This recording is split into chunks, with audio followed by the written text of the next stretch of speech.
Hello everyone. तो आज के इस वीडियो लेक्चर में हम पढ़ेंगे कोसीज रूट टेस्ट। पिछले वीडियो लेक्चर में हमने पढ़ा था डी एलम्बर्ट रेशो टेस्ट, उसका हमने प्रूफ कंप्लीट किया था।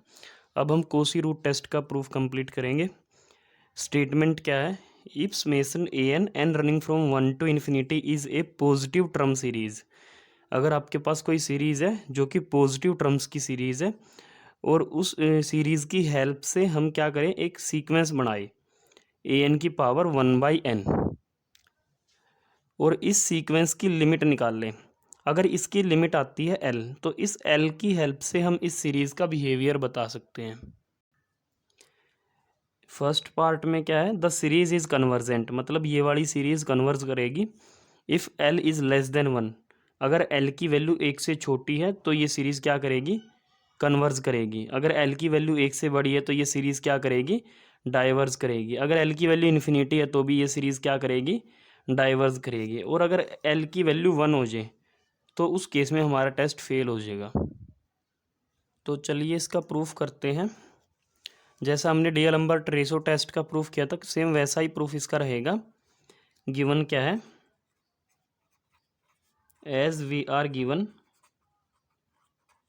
Date limit n tends to infinity a n की power 1/n equals to l। तो यहाँ पे हम क्या करेंगे? लिमिट की डेफिनेशन लगाएंगे। तो लिमिट की डेफिनेशन क्या होती है? For given epsilon greater than 0 there exist m belongs to n such that a n की पावर 1/n माइनस l का mod is less than epsilon for all n greater than equals to m। फिर इसको open करेंगे mode को, तो हम क्या लिखेंगे? Minus epsilon is less than a n की power 1/n minus l is less than plus epsilon for all n greater than equals to m। सारे में l ऐड करेंगे, l minus epsilon less than a n की power 1/n less than l plus epsilon for all n greater than equals to m। तो इसको हमने नाम दे दिया second equation, ठीक है। और ये जो गिवन थी उसको फर्स्ट, ये हमारी होगी फर्स्ट। ये हमारा फर्स्ट पार्ट है, ठीक है। तो ए पार्ट है, इसको ए नाम दे दिया। अब इसके हम इंडिविजुअली दो पार्ट्स बनाएंगे। पहले केस में क्या करेंगे? जब एल 1 से छोटा है, और दूसरे केस में जब एल 1 से बड़ा है, ठीक है। तो यहाँ पे हम लेके चलेंगे if L is less than 1। अगर एल की वैल्यू क्या है? 1 से छोटी वैल्यू है, तो वी कैन चूज़, जैसा हमने डी एलम्बर्ट रेशो टेस्ट में किया था, वी कैन चूज़ कोई एप्सिलॉन। हम कोई एप्सिलॉन आराम से सिलेक्ट कर सकते हैं। एप्सिलॉन किस टाइप का होगा कि अगर हम उस एप्सिलॉन को we can choose epsilon such that l plus epsilon is also less than 1। अगर एल में एप्सिलॉन ऐड करें तो भी वैल्यू 1 से क्या रहेगी? छोटी रहेगी। तो इस चीज़ को हम सेकेंड इक्वेशन में यूज़ करेंगे। From second equation a n की power 1/n is less than l plus epsilon, ठीक है। एल प्लस एप्सिलॉन को हम अगर आर नाम दे देते हैं, तो is less than r, where r किसको बोला हमने? R is equals to l plus epsilon. और ये 1 से छोटा है, इसका मतलब आर की वैल्यू क्या रहेगी? 1 से छोटी रहेगी, ठीक है। तो ए एन की पावर 1/n किससे छोटी होगी? वैल्यू आर से छोटी होगी। और ये रिजल्ट किसके लिए होल्ड करेगा? For all n greater than equals to m. तो यहाँ पे लिखेंगे for all n greater than equals to m. दोनों तरफ एन पावर करेंगे, taking n power both side. तो a n is less than r की power 1/n for all n greater than equals to m. अब यहाँ पे right side में हम क्या करेंगे? हमारी एक सीरीज़ बनाएंगे, ठीक है। सीरीज़ क्या बनेगी यहाँ पे? क्लियरली समेशन आर की power 1/n n running from 1 to infinity. यहाँ पे 1/n नहीं होएगा, यहाँ पे पावर कितनी होएगी? n होएगी, ठीक है, क्योंकि हमने दोनों तरफ n पावर करी है। तो ये सीरीज़ बनेगी समेशन आर की पावर n, मतलब r square r cube and so on. ये जो सीरीज़ बनेगी यहाँ पे, ये कैसी सीरीज़ बनेगी? विच इज़ जीपी सीरीज़, ठीक है, विद कॉमन रेशो, जिसका कॉमन रेशो क्या होएगा? आर होएगा, और उसका मोड लेस देन क्या रहेगा? 1 रहेगा। ठीक है, तो this implies it is convergent series. तो ये सीरीज़ क्या रहेगी, कन्वर्जेंट रहेगी। तो बाय कंपैरिजन टेस्ट हम क्या करेंगे, कंपैरिजन टेस्ट अप्लाई करेंगे। कंपैरिजन टेस्ट की भी थर्ड फॉर्म अप्लाई होएगी यहाँ पे। तो by comparison test summation a n is convergent series. तो ये सीरीज़ क्या करेगी, कन्वर्ज करेगी। ठीक है, ये फर्स्ट पार्ट था।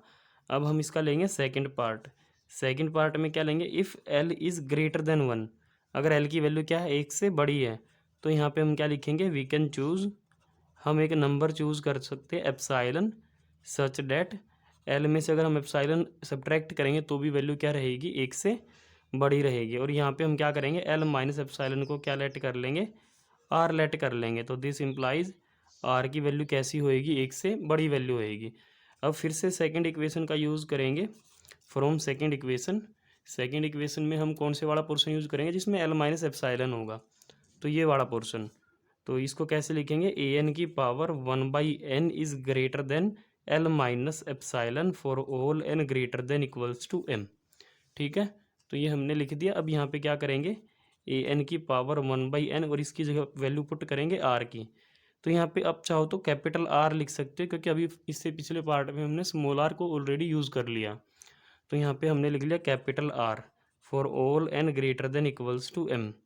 दिस इम्प्लाइज, दोनों तरफ हमने क्या किया, n पावर कर दिया अगर, तो यहाँ पे a n is greater than r की power n for all n greater than equals to m।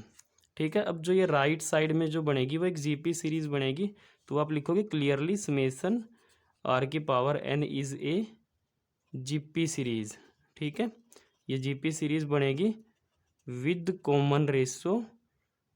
Common ratio क्या रहेगा इसमें, आर रहेगा जिसकी वैल्यू 1 से बड़ी है। और अगर किसी जीपी सीरीज़ में कॉमन रेशो 1 से बड़ा है तो वो सीरीज़ क्या करती है, वो सीरीज़ डाइवर्ज करती है। This implies it is divergent. तो ये क्या करेगी, डाइवर्जेंट होगी। ये जीपी सीरीज़ क्या करेगी, डाइवर्ज करेगी। और कंपैरिजन टेस्ट से देखो, ये हमने सीरीज़ कौन सी वाली बनाई है, यहाँ से सीरीज़ बनाई है हमने। इधर की टर्म्स का यूज़ करके जो सीरीज़ बनाई है समेसन आर की पावर n, वो डाइवर्जेंट है। तो कंपैरिजन टेस्ट से ये वाली सीरीज़ भी क्या करेगी, डाइवर्ज करेगी। ठीक है, तो by comparison test a n is also divergent. तो हम लिखेंगे by comparison test summation a n is divergent. Summation a n भी क्या करेगी, डाइवर्ज करेगी। अब हम इसका बी पार्ट करेंगे। बी पार्ट में क्या था, if limit n tends to infinity a n की power 1/n equals to infinity. ठीक है, तो इसका मतलब क्या है, ये सीक्वेंस डाइवर्ज कर रही है। अब सीक्वेंस डाइवर्ज कर रही है तो हम डेफिनेशन लगाएंगे डाइवर्जेंट सीक्वेंस की, by the definition of divergent sequence. Divergent sequence की डेफिनेशन क्या कहेगी कि फॉर गिवन एप्साइलन, नहीं, फॉर गिवन नंबर के ग्रेटर देन 0। ठीक है, अगर डाइवर्ज टू प्लस इन्फिनिटी है तो कोई भी बड़े से बड़ा नंबर लो, के मतलब पॉजिटिव नंबर लो, अगर वो प्लस इन्फिनिटी की तरफ डाइवर्ज करती है तो कोई भी पॉजिटिव नंबर लो, के कितना भी बड़ा क्यों ना हो, वो ग्रेटर देन 0 है वो, there exist m belongs to n such that a n की power 1/n is greater than k for all n greater than equals to m। ठीक है, ये डाइवर्जेंट सीक्वेंस की डेफिनेशन है कि अगर सीक्वेंस प्लस इन्फिनिटी पे डाइवर्ज करती है तो कोई भी नंबर दो, 0 से बड़ा नंबर के कोई भी दो, उसके लिए हमें क्या मिलेगा, कोई पॉजिटिव इंटीजर या फिर कोई नेचुरल नंबर बोल सकते हो, m हमने उसको नाम रख दिया m belongs to n such that a n की power 1/n is greater than k। अब दोनों तरफ क्या करेंगे, n पावर कर देते हैं। This implies a n is greater than k की power n for all n greater than equals to m। अब हम यहाँ पे क्या करेंगे, k को कोई वैल्यू पुट कर देते हैं। ठीक है, कोई पर्टिकुलर वैल्यू 0 से बड़ी कोई भी वैल्यू ले लेते हैं। तो हम लिखेंगे a n is greater than 2 की power n for all n greater than equals to m। अब हम यहाँ पे क्या करेंगे, k की जगह कोई वैल्यू पुट कर देते हैं। हमने यहाँ पे k की जगह क्या पुट कर दिया, 2 पुट कर दिया। अब हम राइट साइड को अगर ध्यान से देखें तो ये क्या बनेगी, 2 की power n, n running from 1 से infinity is A GP series, ठीक है। ये क्या बनेगी, कोई जीपी सीरीज़ बनेगी विद कॉमन रेशो, जिसका कॉमन रेशो कितना होगा, 2 होगा, जो कि 1 से बड़ा नंबर है। अगर कोई जीपी सीरीज़ आपके पास है जिसका कॉमन रेशो 1 से बड़ा है, तो वो जीपी सीरीज़ क्या करती है, डाइवर्ज करती है। तो दिस इम्प्लाइज समेसन 2 की पावर n इज़ डाइवर्जेंट। तो ये वाली जो सीरीज़ होगी ये क्या करेगी, डाइवर्ज करेगी। अब हमने इसकी हेल्प से ये सीरीज़ बनाई थी, राइट वाली की हेल्प से। ये सीरीज़ क्या करती है, डाइवर्ज करती है, ठीक है। और n की वैल्यू अगर m या उससे बड़ी है तो इस सीरीज़ की कॉरस्पॉन्डिंग टर्म इस सीरीज़ की कॉरस्पॉन्डिंग टर्म से ग्रेटर देन है। तो यहाँ पे हम लगाएंगे कंपैरिजन टेस्ट की थर्ड फॉर्म। तो हम लिखेंगे बाई कंपैरिजन टेस्ट, ये आपकी जो सीरीज़ है समेसन एन रनिंग फ्रॉम 1 से इन्फिनिटी इज़ डाइवर्जेंट, तो ये भी क्या करेगी, डाइवर्ज करेगी, ठीक है।